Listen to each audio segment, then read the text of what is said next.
اعوذ باللہ من الشیطان الرجیم بسم اللہ الرحمن الرحیم قال له موسیٰ هل اتبعوک علی ان تعلمانی مما علمت رشدا۔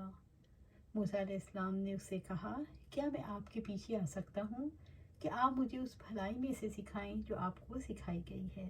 سورۃ الکہف آیا 66۔ قال له موسیٰ، موسیٰ علیہ السلام نے کہا، خضر علیہ السلام سے ملے تو انتہائی ادب کے ساتھ اپنا مقصد بیان کرتے ہوئے کہا، هل اتبعوک علی ان تعلمانی مما علمت رشدا، کیا میں آپ کے پیچھے آ سکتا ہوں کہ آپ مجھے اس بھلائی میں سے سکھائیں جو آپ کو سکھائی گئی ہے۔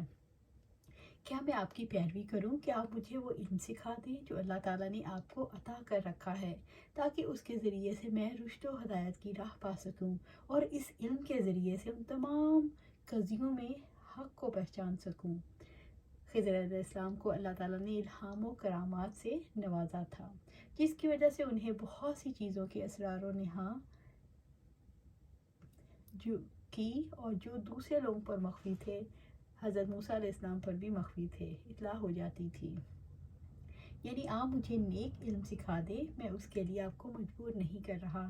ایک طالب علم کو عالم سے اسی طرح درخواست کرنی چاہیے۔ قال انک لن تستطیع معی صبرا، خضر علیہ السلام نے کہا، تم میرے ساتھ صبر کرنے کی قطعاً استطاعت نہیں رکھتے۔ سورۃ الکہف آیا 67۔ قال، اس نے کہا، خضر علیہ السلام نے کہا، انک لن تستطیع معی صبرا، تم میرے ساتھ صبر کرنے کی قطعاً استطاعت نہیں رکھتے، یعنی آپ کو میرے ساتھ رہنے اور میری پیروی کرنے کی قدرت حاصل نہیں، کیونکہ آپ ایسے امور ملاحظہ کریں گے جن کا ظاہر برا اور باطن اس کے برعکس ہوگا۔ خضر علیہ السلام نے کہا، تم میری مصاحبت برداشت نہیں کر سکو گے، کیونکہ مجھ سے ایسے کام دیکھو گے جو تمہاری شریعت کے خلاف ہوں گے، کیونکہ میرے پاس اللہ تعالیٰ کا عطا کیا ہوا ایسا علم ہے جس کو تم نہیں جانتے، اور تمہارے پاس والے علم سے میں ناشنا ہوں۔ جن باتوں پر میں مامور ہوں ان پر تم نہیں، اور جن پر تم مقرر ہو ان پر میں نہیں، میرے ساتھ رہنا مشکل ہے۔ وَكَيْفَ تَصْبِرُ عَلَى مَا لَمْ تُحِطْ بِهِ خُبْرًا، اور تم اس پر کیسے صبر کر سکتے ہو جس کا تم نے علم سے احاطہ نہیں کیا۔ سورۃ الکہف آیا 68۔ اور تم اس پر کیسے صبر کر سکتے ہو جس کا تم نے علم سے احاطہ نہیں کیا، یعنی آپ کسی ایسے معاملے میں کیسے صبر کر سکتے ہیں جس کے مقصد اور انجام کو آپ کو علم نہیں، جس کے ظاہری اور باطنی معاملات کو آپ نہیں جانتے، یعنی جو کام تمہاری شریعت کے خلاف ہوں گے اس پر اعتراض کرنے پر تم مجبور ہوگے۔ قَالَ سَتَجِدُونِی إِنْ شَاءَ اللَّهُ صَابِرًا وَلَا أَعْصِی لَکَ أَمْرًا، موسیٰ علیہ السلام نے کہا، انشاءاللہ آپ عنقریب مجھے صبر کرنے والوں میں پائیں گے اور میں کسی کام میں آپ کی نافرمانی نہیں کروں گا۔ سورۃ الکہف آیا 69۔ قال، موسیٰ علیہ السلام نے کہا، ستجدونی انشاءاللہ صابرا ولا اعصی لک امرا، انشاءاللہ آپ عنقریب مجھے صبر کرنے والوں میں سے پائیں گے اور میں کسی کام میں آپ کی نافرمانی نہیں کروں گا۔ جس چیز کے بارے میں امتحان تھا اس کے سامنے آنے سے پہلے موسیٰ علیہ السلام کے عزم کا اظہار تھا۔ عزم ایک الگ چیز ہے اور صبر کا وجود ایک دوسری چیز، اس لیے جو وہ امر واقعہ ہوا تو موسیٰ علیہ السلام اس پر صبر نہ کر سکے۔ موسیٰ علیہ السلام نے جواب دیا کہ میں تم سے خلاف شریعت جو کام دیکھوں گا اسے انشاءاللہ صبر سے برداشت کروں گا اور تمہارے کسی کام پر اعتراض نہیں کروں گا۔ موسیٰ علیہ السلام کے معاہدے سے کیا پتہ چلتا ہے؟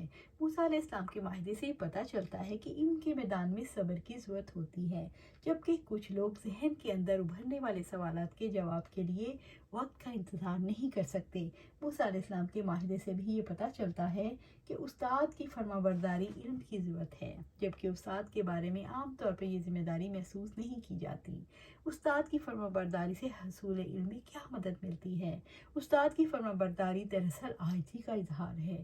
انسان جب کسی کے علم کو درست سمجھتا ہے تو اس کی اطاعت کرتا ہے۔ اطاعت ہی دراصل وہ پیمانہ ہے جس سے یہ پتہ چلتا ہے علم حاصل کرنے والوں کے اندر قبولیت کا مادہ موجود ہے، اور جب قبولیت کا مادہ نہ ہو تو علم اندر ٹھہر نہیں سکتا۔ قال فَإِنِ اتَّبَعْتَنِی فَلَا تَسْأَلْنِی عَنْ شَیْءٍ حَتَّى أُحْدِثَ لَکَ مِنْہُ ذِکْرًا،